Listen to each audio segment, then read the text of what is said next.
Hi welcome to AI tale toons. ఈ రోజు మనం శ్రీ మహావిష్ణువుని రెండవ అవతారమైన కూర్మావతారము గురించి తెలుసుకుందాం. ఒకరోజు దేవేంద్రుడు తన గర్వంతో మదించిపోయాడు.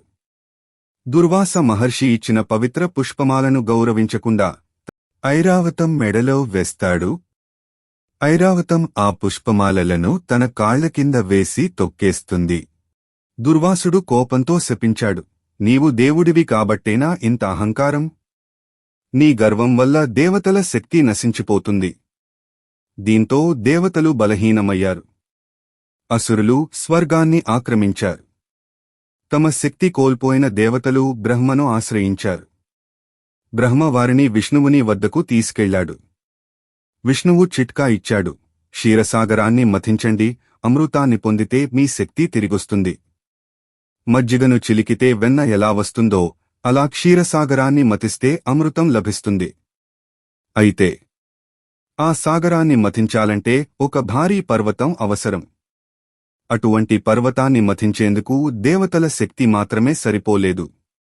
అమృతం అందరికీ అని చెప్పి దేవతలు అసురులను నమ్మించి అసురుల సహాయాన్ని తీసుకున్నారు. మథనానికి మందార పర్వతాన్ని తెచ్చారు. నాగరాజు వాసుకిని తాడులా వాడారు. దేవతలు అసురులు రెండు వైపులా పట్టుకున్నారు. పర్వతం సముద్రంలో మునిగిపోతోంది. దాన్ని నిలబెట్టేందుకు ఎవ్వరూ ఏమీ చేయలేకపోయారు. అప్పుడు మహావిష్ణువు తాబేలు రూపం, కూర్మావతారం ధరించాడు. తన పెద్ద శరీరంపై పర్వతాన్ని మోశాడు. మధ్యలో పర్వతం, చుట్టూ వాసుకి పాము. దేవతలు, అసురులు చిలుకుతున్నారు. మథనం ప్రారంభమవుతుంది. మథనం వల్ల ఎన్నో అద్భుత వస్తువులు వచ్చాయి. హాలహాల విషం, లక్ష్మీదేవి, ఏరావతం, కామధేను, చివరగా అమృతం. విషం వచ్చినప్పుడు శివుడు దాన్ని తాగాడు. అలా ఆయన నీలకంఠుడు అయ్యాడు. లక్ష్మీదేవి మహావిష్ణువు దగ్గరకు వెడుతుంది. కామధేనువును వశిష్ఠ మహర్షి తన ఆశ్రమానికి తీసుకెళ్లారు. అమృతం వచ్చిన వెంటనే అసురులు దానిని లాక్కునేందుకు పూనుకున్నారు. విష్ణువు అందమైన మోహిని రూపంలో నాట్యం చేస్తూ వస్తాడు. మోహిని నవ్వుతూ ఇలా అంటుంది, అమృతం అందరికీ సమానంగా పంచుతాను.